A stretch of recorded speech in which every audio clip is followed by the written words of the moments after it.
Hello students, welcome to this 8-week course in Introductory Psychology. My name is Dr. Oliver Williams and I'll be your instructor during these next 8 weeks. It is a very intensive course, an 8-week course in something as deep and broad as psychology in an 8-week period when normally the time period would be 18 weeks. You can expect a lot of work in each of those 8 weeks. So I want to give you that advisory first off. There's a lot of work to do each week. There is an exam also at the end of each week. I'll get into that later, and all of the other course administrative procedures and rules and things you'll need to get used to. Let me tell you a bit about myself first. I am a clinical psychologist. I'm a research clinical psychologist.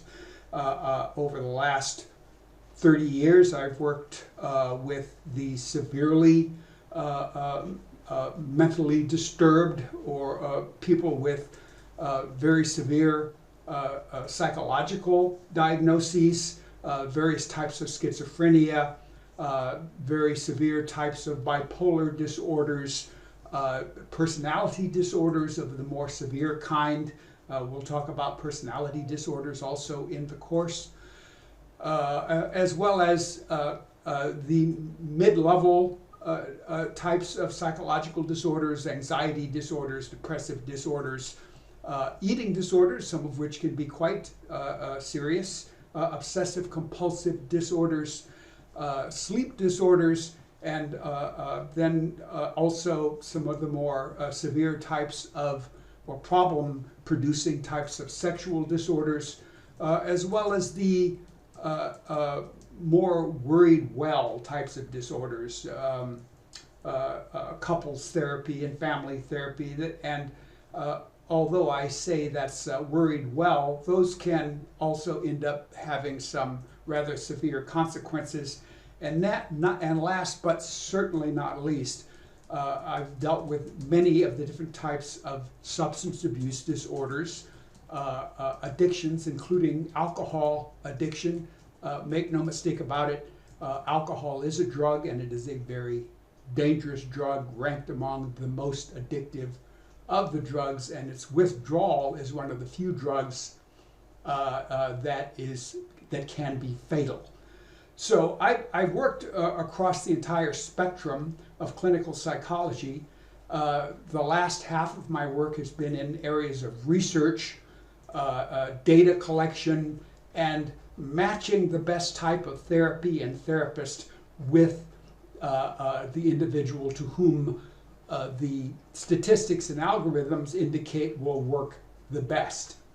So I've done a lot of work in the area, and you should know that you're in good hands, at least as far as a person with a broad spectrum of knowledge in the field. So let's start with how we get into the course. This is the home page for the course. It's Introduction to Psych, Psych V01. And if you are not familiar with Canvas, you will need to acquaint yourself with that as soon as possible, because we're doing everything remotely. The entire course is remote. We're not ever going to meet. And all the reading the videos, and there's a lot of videos, and all of the exams will be done through Canvas. Let me, and this particular video that I'm making right now, this is going to be here in this spot, so you can also view this as many times as you like. I'm going to go over a couple things here with you now, a couple of broad areas. First, let's go to the syllabus. Well, here's the syllabus. The syllabus gives you an outline of the course, the text. We'll talk about that. Student learning objectives and what we intend to have you walk away with once you're done with this course, the course philosophy, the course requirements. Note that there are 8 weekly exams, 20 points each. which adds up to adds up to 160 points total. So here's week 1, week 2, and so on. During almost every week, you're going to cover 2 areas, 2 chapters in the textbook. So note here, week 1, where we start October the 9th, Monday, October the 9th, you've got 2 chapters to cover, Introduction to Psychology and Research Methods. That's included in that first chapter. And then the second chapter, Brain and Behavior, neurons, nerves, brain, behavior, research for mapping the brain. Believe me, there's a lot of information crammed into these 2 chapters. Each one of these areas people have total careers on. So it's very, very topical information, and yet still it will be a lot of information for you to cover. As I said, there's an exam each week. The exam will be available for you to access through Canvas on Thursday of the week of the material, Thursday, and it's due by midnight of Sunday of that same week. So in other words, you have 4 full days to access an exam, 4 full days. So there's not really a lot of excuse. Well, there's plenty of excuses. There's no really good reason why you shouldn't be able to take the exam on time, other than, of course, procrastination. And I suppose that's as good a reason as any, but it will not serve you in the long run relative to this course. Second week, we're covering human development, sensation and reality, or sensation and perception. Then another exam. Week 3, states of consciousness. Week 4, conditioning and learning. Remember I said most weeks there's going to be 2 areas. On a couple of weeks there's just 1. Then week 5, memory and cognition. Then week 6, motivation and emotion, and gender and sexuality. Then week 7, personality and psychological disorders. And then in week 8, we're going to cover the different kinds of therapies. Again, there's so much material here. Normally we do this in 18 weeks, and quite frankly, even 18 weeks is hardly enough. But then again, it's very topical, just covering some of the basic areas of each of these broad domains in psychology. Don't get locked in on the syllabus.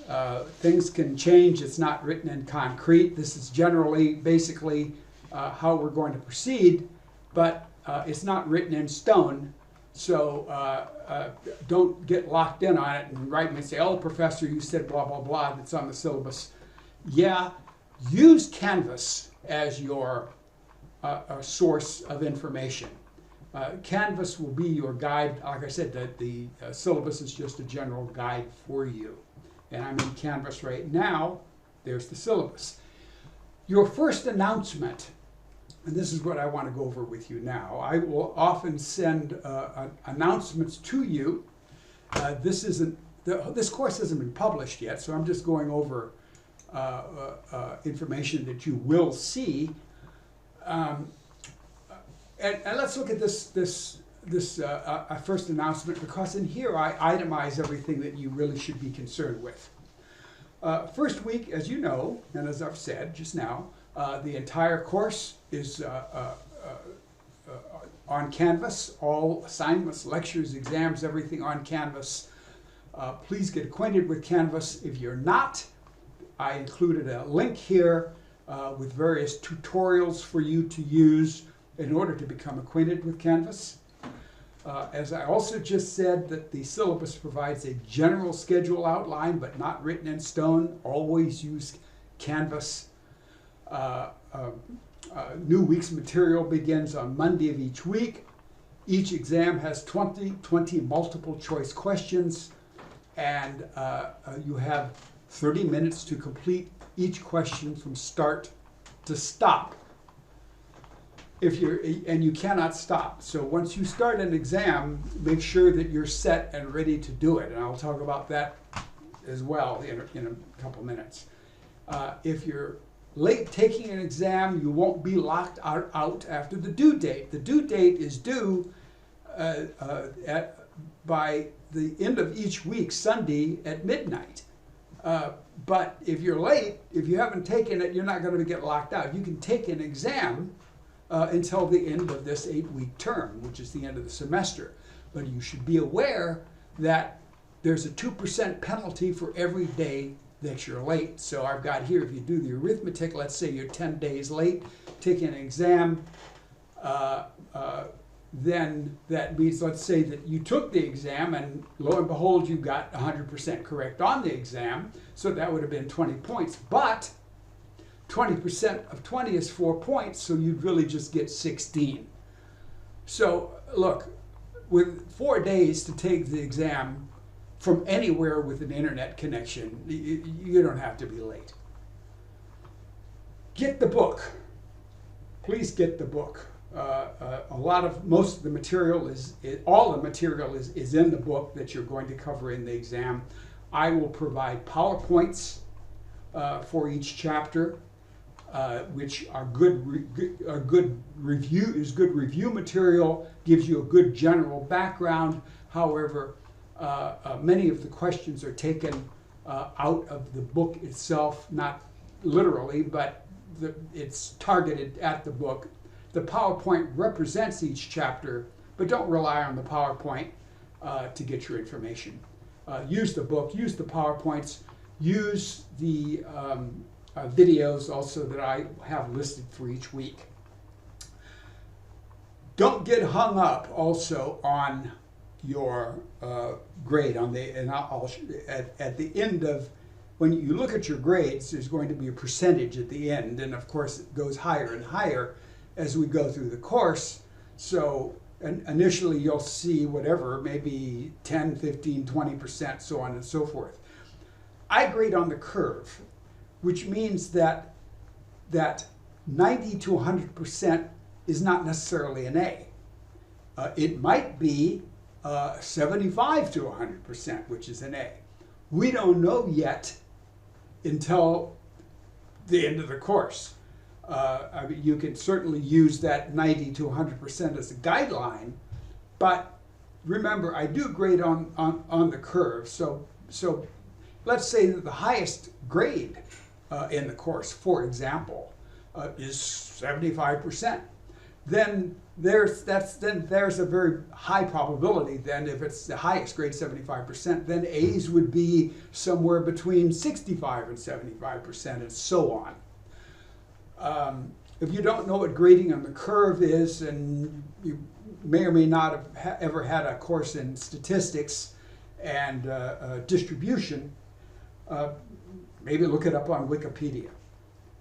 So I want to warn you now, don't ask me to take the exam again.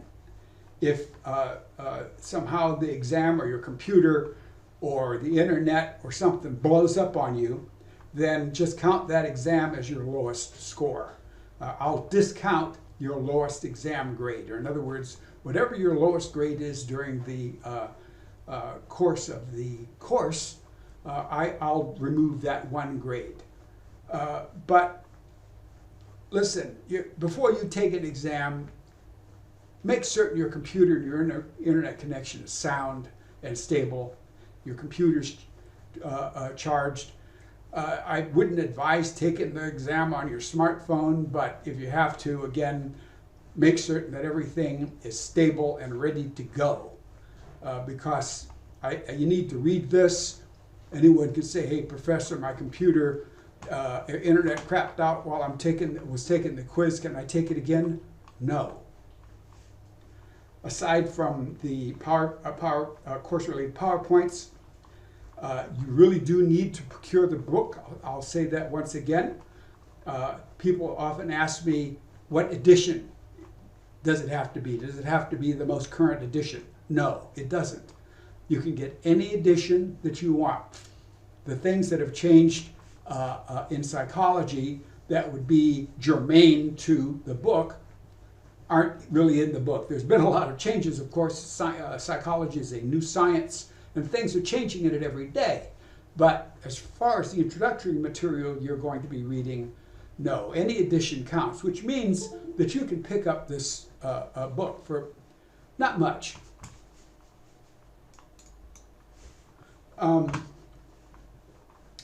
I published the first week of the course, and I only will open 1 week at a time. So make certain that you realize that. Don't say, hey, open up some more of the course so I can get through this fast. No, I'm not going to do that. I open up 1 week at a time, and I'll open up the each week sometime during the weekend prior to the next week. Here is also, let's see, here's an Amazon link to the book. Now that's Amazon. You can go to eBay. You can go to any of the other booksellers, used books. You can also rent the book. You can get an ebook. But whatever it is, make certain that it is this book, Introduction to Psychology, Gateways to Mind and Behavior. That's the book. And here's, I don't know if you can see this on the video or not. You probably can't. Yeah, it kind of blanks it out. But that's the name of it. I'm holding the 12th edition right now, Gateways to Mind and Behavior.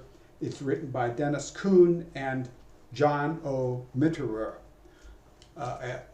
And be certain it's that. There's lots of books on intro psych, but this one will be the one that we're using in this course. Toward the end, not toward the end, but maybe in a couple weeks, if people think that they need some extra credit, I will provide you a means by which to get it before the end of the course, the end of the semester. I'm trying to think right now if there's anything else that I need to cover before we continue. And I really don't think there is. I think that we're okay. That's about it. I think that we've covered everything that we need to cover. Oh, one more thing. The modules. So the weeks are covered by modules. So as you can see here, here's the home page. That's where I just was, right here. And then we can proceed, go to the modules. When you go to the modules, which should go, yeah. So there's the first week, week 1, intro psych, brain behavior, week 2, and then the exams will also be here as well. In the first week, let's look at reading and assignments. There's the book that you should read, the first 2 chapters, chapter 1, chapter 2. View these videos. I do a video for each chapter. So I have about an hour-long video or a lecture that you need to listen to, where I cover the material in some detail for that chapter. And then I've also got some other videos here, crash course and some other things that you can cover as well. And then also you can download the PowerPoints. So each week I'll provide you with enough material. Many of you will think even too much, but again, this is a very cram-packed course. You need to follow everything in it in order to succeed in this course and get good outcomes. So now with that being said, I am going to end this video. If you have any other questions, you can always email me, owilliams@vcccd.edu. And I hope that all have a good experience studying introductory psychology. Thank you very much.